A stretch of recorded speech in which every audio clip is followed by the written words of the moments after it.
Dear students, Unit 2, The World Between Two World Wars. In the second unit, Part 2, Anti-Colonial Movements in Asia. அதாவது Asia காண்டினென்ட்ல அவங்க imperialist அவங்களுடைய colonisation, அதாவது அவங்களுடைய ஆதிக்க நாடுகளை எதிர்த்து என்னென்ன மூமெண்ட்ஸ் எந்தெந்த இடங்கள்ல நடந்தது அப்படிங்கிறத இந்த வீடியோவில் நம்ம பார்க்க போறோம். ஃபர்ஸ்ட் பார்த்தீங்கன்னா பிரெஞ்சு இண்டோ சைனா அப்படிங்கிறது கம்போடியா, லாவோஸ், வியட்நாம் இந்த 3 நாடுகளை உள்ளடக்கிய பகுதிகளை இண்டோ சைனா அப்படின்னு சொல்லுவோம். இது சைனாவுடைய பார்டர்ல இருக்கிறதுனால உங்களுக்கு சைனீஸோடைய கல்ச்சர் இங்க அதிகமான டாமினேஷன் இருக்கும். கன்ஃபியூஷனிசம் அண்ட் புத்திசம் தான் இங்க மெயின் ரிலீஜனாக இருந்தது. ஆனா இந்த பகுதியை காலனைஸ் பண்ணது, ஆதிக்கம் பண்ணியது எந்த நாடு அப்படின்னு பார்த்தீங்கன்னா France. It was colonised by French in the year 1887. 1887ல இது பிரெஞ்சு நாடுகளால பிரெஞ்சு ஆதிக்கத்துக்கு உட்பட்ட பகுதியா அமைஞ்சது. Indo Chinese resisted to French language and culture. Indo Chinese பெரும்பாலும் புத்திசம் தான் ஃபாலோ பண்ணிட்டு இருந்தாங்க. அவங்களுடைய மெயின்லேண்ட் சைனா, ஸோ அதுதான் அந்த டாமினேஷன் இருந்தது. when they were forced to learn French language and traditions, இன்டைரக்டாகவும் டைரக்டாகவும் அந்த மக்கள் French language, French tradition, French culture இதெல்லாம் ஃபாலோ பண்ண சொல்லி ஃபோர்ஸ் பண்ணப்பட்டது. ஆனால் அதை அவங்க எதிர்த்தாங்க. They learned the ideas of revolution from French. ஆனால் பிரெஞ்சு புரட்சியினுடைய ஐடியாஸ் அவங்க லேர்ன் பண்ணிக்கிட்டாங்க, கற்றுக்கிட்டாங்க. Communist ideas were also a major influence. அது மட்டும் இல்லை, அவங்களுடைய மெயின் லேண்டாக இருந்த சைனா கம்யூனிச நாடு. ஸோ அந்த கொள்கைகளும் அவங்களுக்கு ரொம்ப ஒரு இன்ஃப்ளூயன்ஸை கிரியேட் பண்ணுச்சு. The emergence of Vietnam. வியட்நாமை பிரெஞ்சு காலனைசேஷன்ல இருந்து விடுவிக்கணும் அப்படிங்கிறதுக்காக வியட்நாமில் உள்ள middle class people and wealthy people இவங்க எல்லாம் சேர்ந்து 1927ல் வியட்நாம் நேஷனலிஸ்ட் பார்ட்டி அப்படின்னு ஒன்று ஆரம்பிக்கிறாங்க. 1929ல் வியட்நாமின்ஸ் சோல்ஜர்ஸ் மியூட்டினைடு.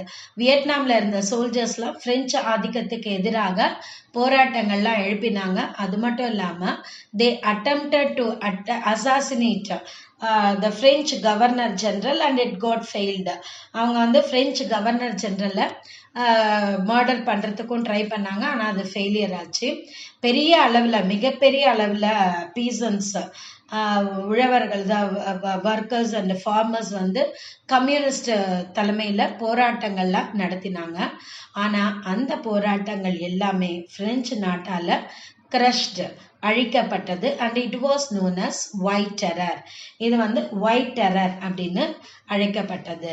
இப்போ ஒயிட் டெரருக்கு அப்புறமா Ho Chi Minh left for Moscow. Ho Chi Minh Moscow and சைனாக்கு போறார். ஓகே, இந்த ஹோச்சிமின் அப்படிங்கிறவர் யார் அப்படின்னு பார்த்தீங்கன்னா, he was born in Tonkin, அதாவது வியட்நாமில் நார்த்தன் சைடில் டாங்கிங் அப்படிங்கிற ஒரு நகரத்தில் பிறந்தவர் தான் இந்த ஹோச்சிமின். ஆக்சுவலாக வென் ஹி வாஸ் 21 வயது ஆகும் பொழுது யூரோப் போறாரு. லண்டன் ஹோட்டல்ல குக்கா ஒர்க் பண்றாரு. அப்புறமா பாரிஸ் போறாரு.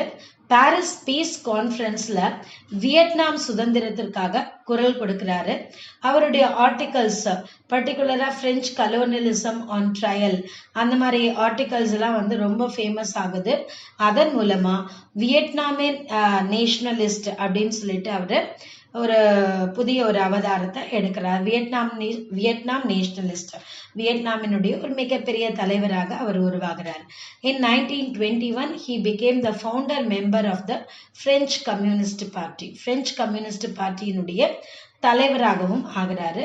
அப்பதான் மாஸ்கோ அண்ட் அடுத்தது பார்த்தீங்கன்னா சைனா, இங்கெல்லாம் போய் நிறைய ரெவல்யூஷனரி டெக்னிக்ஸ், புரட்சிகள் எப்படி பண்றது, அந்த எப்படி மக்கள் கிட்ட ஒரு அவேர்னஸ், ஃப்ரீடம், நேஷனலிசம், இந்த அவேர்னஸ் எப்படி கொண்டு வருது, இந்த டெக்னிக்ஸ் எல்லாம் லேர்ன் பண்றாரு.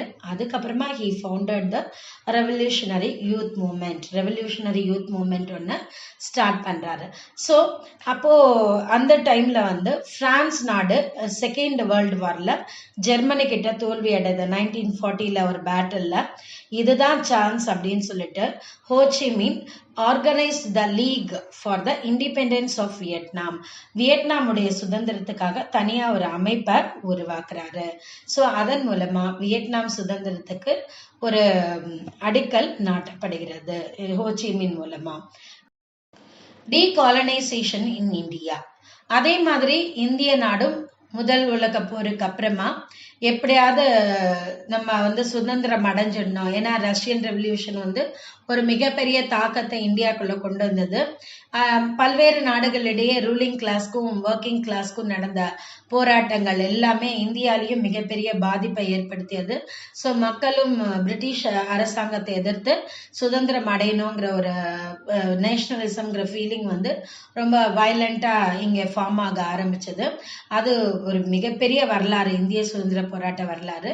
இந்த லெசன்ல உங்களுக்கு ஒரு சின்ன பகுதியை மட்டும் கொடுத்துருக்காங்க.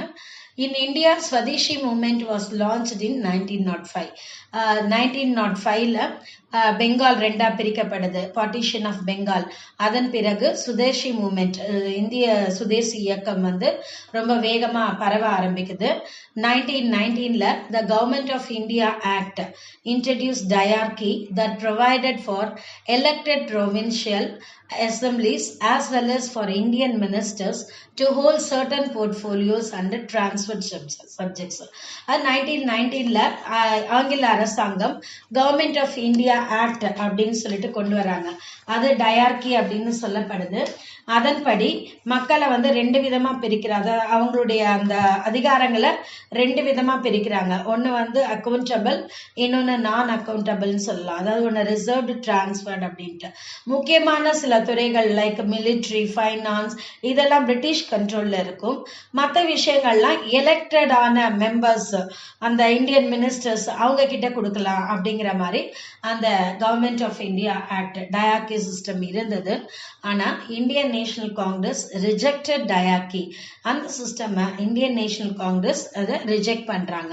Because they need complete freedom. அவங்க கம்ப்ளீட் ஃப்ரீடம் தான் எங்களுக்கு வேணும் அப்படிங்கறத டிமாண்ட் பண்றாங்க. இன்ஃபேக்ட் அந்த கவர்மெண்ட் ஆஃப் இந்தியா ஆக்ட்ல தான் அவங்களுக்கு பை கேமரா லெஜிஸ்லேச்சர் சிஸ்டம்லாம் கூட கொண்டு வராங்க. அதாவது அப்பர் ஹவுஸ், லோவர் ஹவுஸ் அந்த மாதிரி அவைகள் இன்ட்ரடியூஸ் பண்ணப்படுது. ஆனா அது இந்தியன் நேஷனல் காங்கிரஸால ரிஜெக்ட் செய்யப்படுது. They have decided to boycott the legislature. Legislature அந்த அசம்பிளி என்ற அமைப்பையே பாய்காட் பண்ணணும், கம்ப்ளீட் ஃப்ரீடம் தான் எங்களுக்கு வேணும் அப்படிங்கறத டிமாண்டா இந்தியன் நேஷனல் காங்கிரஸ் வைக்கிறாங்க. அடுத்தது lack of measures to industrialise India. தொழில் ரீதியா இந்தியால போதுமான அளவு சீர்திருத்தம் செய்யக்கூடிய ஒரு மெஷர்ஸ், பாயிண்ட்ஸ் எதுவுமே, பிளான்ஸ் எதுவுமே இல்லை அப்படின்னு சொல்லலாம். Protection given to certain selected industries such as sugar, cement and chemicals. Sugar industry, cement industry இந்த மாதிரி முக்கியமான இண்டஸ்ட்ரீஸ்க்கு தான் ப்ரொடெக்ஷன், பாதுகாப்புகள் வழங்கப்பட்டது. நிறைய டிஸ்கிரிமினேஷன்ஸ், நிறைய வித்தியாசங்கள் பார்க்கப்பட்டது. அதாவது indigenous industries, British indigenous industries பார்த்தோன்னா ட்ரெடிஷ்னல் நம்ம ஊர்லயே இருக்கிற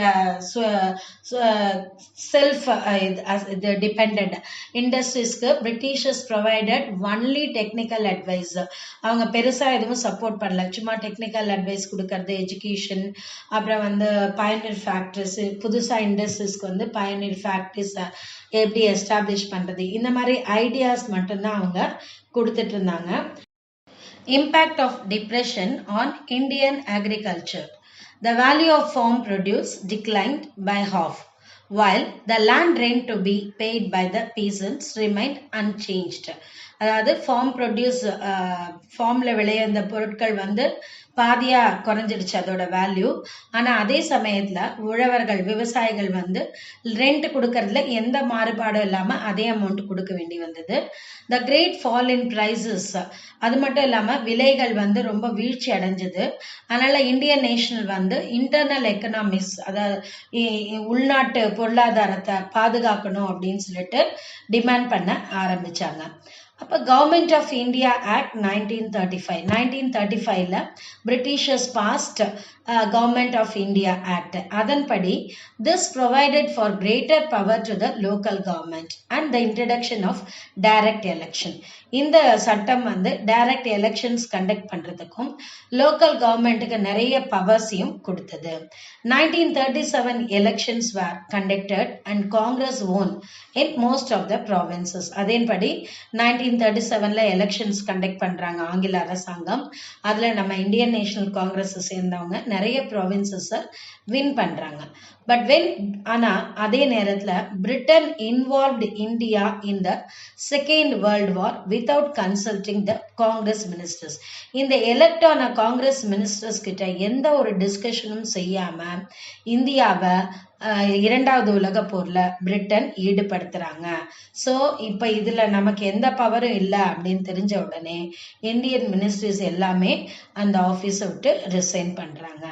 ஸோ இதோட உங்களுக்கு இந்தியா டீகாலனைசேஷன் ப்ராசஸ் இந்த இடத்துல முடியுது. அடுத்த வீடியோல நம்ம ஆன்டி கலோனியல் மூமெண்ட்ஸ் இன் ஆப்பிரிக்கா, ஆப்பிரிக்கா நாடுகள் அதனுடைய ஏகாதிபத்திய நாடுகளை எதிர்த்து எப்படியெல்லாம் போராடினாங்க அப்படிங்கிறத நம்ம பார்க்க போறோம்.